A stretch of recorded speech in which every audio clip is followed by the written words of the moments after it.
Mammoth up to the challenge. Well, they are off to a terrific start as Kevin Stenlund snaps one into the blocker of Carter Hart.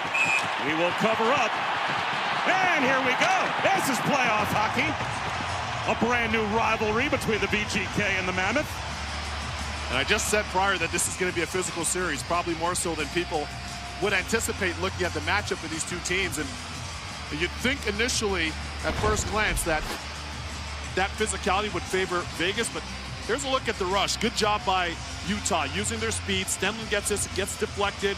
Carter Hart has to fight this one off. Not a clean stop, but good job by him fighting it off. And then the players get their flippers up, as we like to say, and exchange some greeting cards with some lefts and right combos in and around Carter. Stenlund through center across the line. Rips a shot. That's eaten by Carter Hart. McBain heads to the net and is willing to pay the price. Here we go again.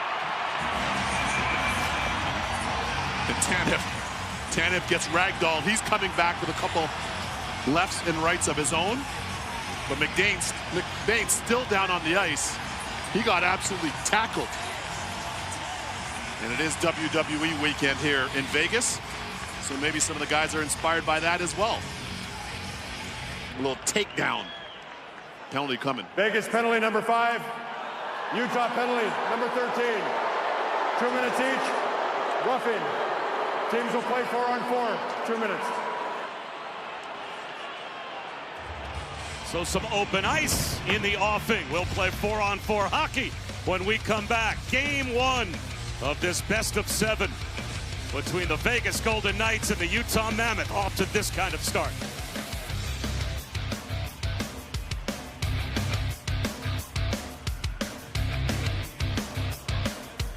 Spot 2, righty on the left side on his off wing. And an offside whistle at the Utah line. And another gathering along the boards. Yep. Oh, and I think, oh man, Smith looks as though he may have got pop up high. He's taking off his helmet, and these guys are going to continue throwing some jackhammers in the scrum. Down to my right, Jersey and Rasmus Anderson squaring off. Smith Yamamoto going at Hannafin, and you're right, Cole Smith's hurt. He's hurt. He's bleeding too. He's trying to kind of plead his case to the official. There's visible evidence there as he's bleeding from his lips. So curious to see if there's, yeah, see, and Anderson's making the case that he got headbutted too. That's what he's trying to tell the ref as he skates toward the bench. So of course, tough sight lines because it's all the way down to my right and all the players were packed along the wall. But curious to see how the officials sort this one out. There's Sean Dursey. He's chirping Anderson from penalty box to penalty box. I'm not sure Rasmus Anderson hears him.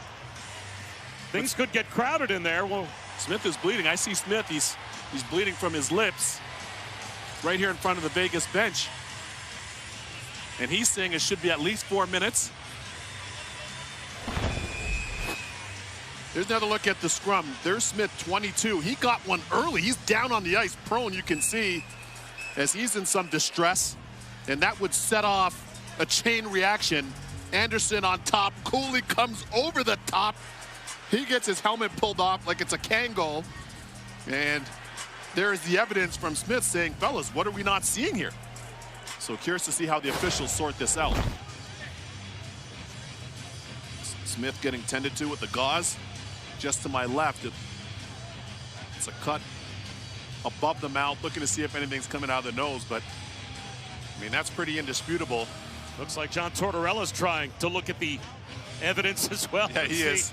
You wonder if more than just 2 will end up in the penalty box. Right now it's Anderson and Dursey. Exactly. Things could get more crowded in there, and Dursey is still chirping Rasmus Anderson. He is. Across the penalty box table. Well, Anderson was saying that he got headbutted. I read his lips as he was skating through towards the penalty box. He was saying he headbutted me, so not sure. As you see the officials gathering over by the penalty box on your screen, they're talking it through. And we'll take another look at it. I'm curious to hear what our Dave Jackson has to say. Jax, how hard is this from an officiating standpoint when you've got 8 or so players in a melee trying to pick out the 1 or 2 that are most guilty? Bob, this is extremely tough. You need to rely on the linesmen as well. The linesmen are a big help to you. They're right in there. They're closer. They're right in the scrum. You're on the periphery. You're trying to see what happens. I don't think anybody saw what happened in the initial play to Smith. Biggest penalties to number 4 and 21, as well as Utah number 50. All 2 minutes each for roughing.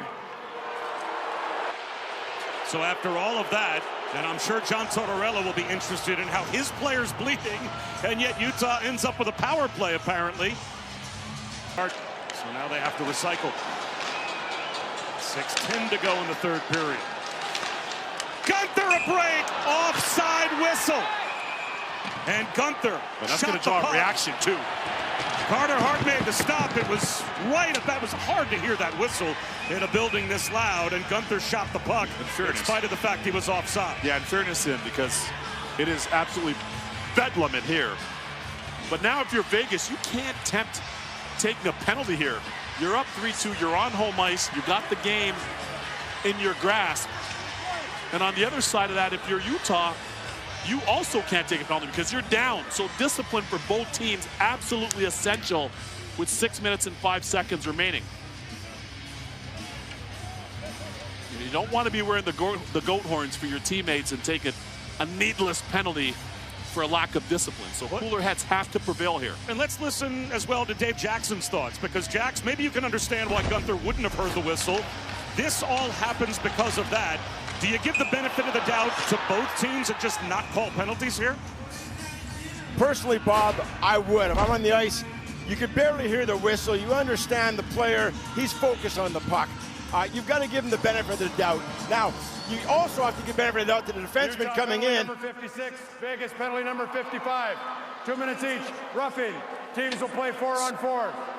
So we get coincidental minors, I guess, 4-on-4 hockey, Jacks, but I guess this is worthy of an even-up. Right.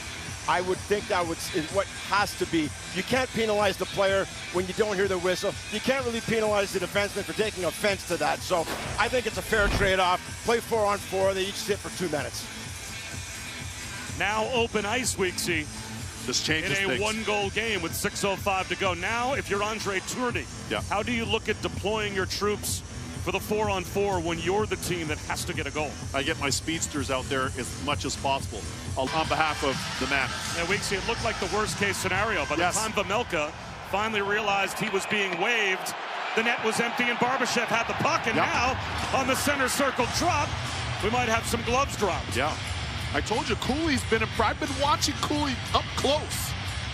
And we know him for the skill, we know him for the agility, but I'm telling you, this guy's been all in the blue-collar areas of the game. He's not gotten pushed out of the game. Really, none of the young forwards from Utah have. And this all starts from look at Cooley, the Pittsburgher, saying, all right, I'm here. I'm ready to do battle with you guys. And they have not budged, so I give Cooley and some of these young players some credit for how they've embraced the physicality of the game. And even though they're down 2, there's still some time left, just shy of a minute 40 here in the third. Back door. Stenlund was all tied up with Anderson. Sergachev a one-timer high over the net. Gunther to the far corner. Takes it in behind the cage. Cooley a drive. One final save for Hart, and that's it. And the Golden Knights take game 1, 4-2. And some more battles here after the final horn.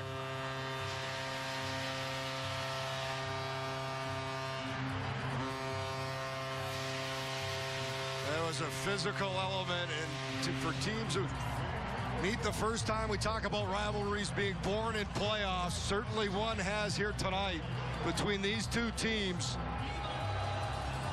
as they'll come together at the end of this one. Anderson giving it to Cooley verbally. Goals are tied up a little bit with Sergachev.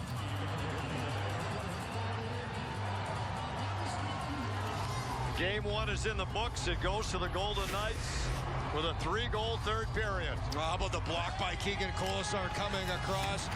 Said Sissons didn't have a stick. Hart didn't have one for a while. Hart came up with some great saves. That's where he lost it, moving right to left. There's another look at that block.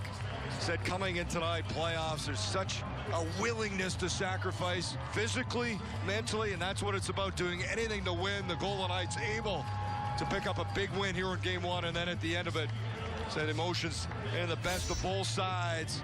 So they try to leave a mark. Carter Hart, what a game by him. Maybe overlooked. We talk about the fourth line, Dave, but just a team performance here, and once again, the third.